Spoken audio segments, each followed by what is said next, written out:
Painted in 1761 by Joshua Reynolds, this is a meme about the choice between vice and virtue. Should I be loyal to my wife or give in to the advances of this lovely girl? Last week's video was about the 7 cardinal sins and this one about the 7 virtues. In Christian tradition, the 7 heavenly virtues combine the 4 cardinal virtues of prudence, justice, temperance and fortitude with the 3 theological virtues of faith, hope and charity. And if this does not sound right to you, you may have a point, as there's also a concept known as the 7 capital or lively virtues, which are somewhat different than the 7 heavenly virtues. The 7 heavenly virtues are basically the opposite of the cardinal sins. So the son of lust is balanced by the capital virtue of chastity. The opposite of the vice of gluttony is the virtue of temperance. Greed is the opposite of charity. The sin of sloth is balanced by diligence. Then we have wrath as opposed to patience. Envy, the opposite of kindness. And the opposite of pride is the virtue of humility. Returning to the 7 so-called heavenly virtues, this is a large textile from around 1595, mostly made with wool. It shows the 4 cardinal virtues and the 3 theological virtues. The large figure of patience is at the center, and there's an inscription at the bottom explaining this composition, basically stating that patience is key to achieve the 7 heavenly virtues. With the help of patience, we can achieve so much more. In these kinds of works, it's not always easy to recognize each individual virtue, and you will often see that when these virtues are depicted together, there is some text included indicating which virtue we are looking at. For example, in this 15th century work by Anton Francesco della Scieggia, we may recognize the figure of justice by the scales she is holding. Prudence, justice, temperance and fortitude are the 4 cardinal virtues, and their origin goes back to both religious and secular sources. For example, in the 4th century BC, the Greek philosopher Plato already mentioned that these 4 virtues are the characteristics of a great man, and they have also been mentioned in the biblical book of wisdom. It was from the 4th century AD onwards that these virtues were also adopted by the Catholic Church, making them an important topic for artists. Prudence is the ability to govern and discipline oneself using reason, or in other words, the quality of being careful and avoiding risks in decisions or actions. This is a 16th century painting by Titian entitled An Allegory of Prudence. It shows a male head in 3 different stages of its life, and it is combined with the heads of 3 animals at the bottom, a wolf, lion and dog. One way to represent prudence at the time was by depicting a serpent with the 3 heads of a dog, a wolf and a lion. The painting contains an inscription on top reading, "Learning from yesterday. Today acts prudently, lest by his action he spoils tomorrow." Meaning that we need to learn from the past and make good decisions today, which will serve us well in the future. But more generally, the 2 symbols by which you can recognize the figure of prudence are the snake and the mirror she is holding. As in Titian's painting, the mirror refers to how she looks at the past to make better decisions today, basically a symbol of her self-knowledge. The snake symbolizes wisdom, and the way she handles the snake is a symbol for the way she handles difficulties. Justice refers to being fair and reasonable, and the balance between being selfish and unselfish. One popular way to depict justice is the figure of Lady Justice, who is still popular at courts around the world.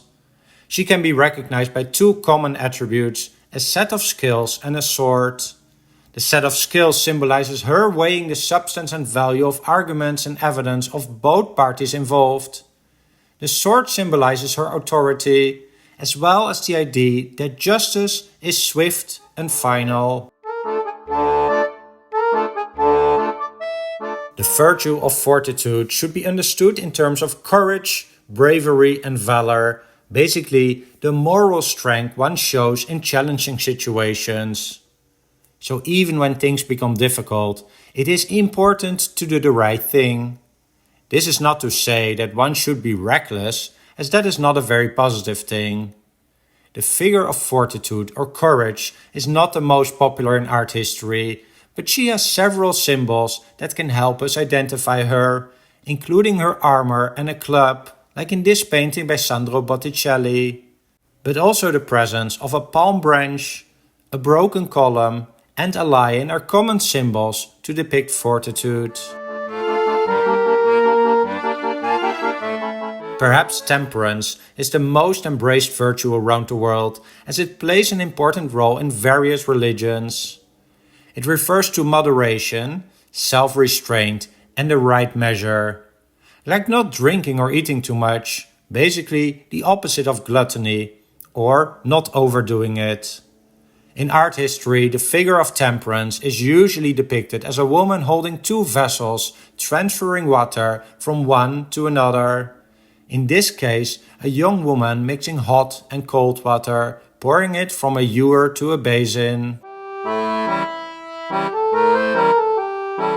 There are 7 heavenly virtues in total. In addition to the 4 cardinal ones, there are 3 theological virtues which are based on the biblical book of 1 Corinthians chapter 13 verse 13, which states, "So these 3 things continue, faith, hope, and love, and the greatest of these is love."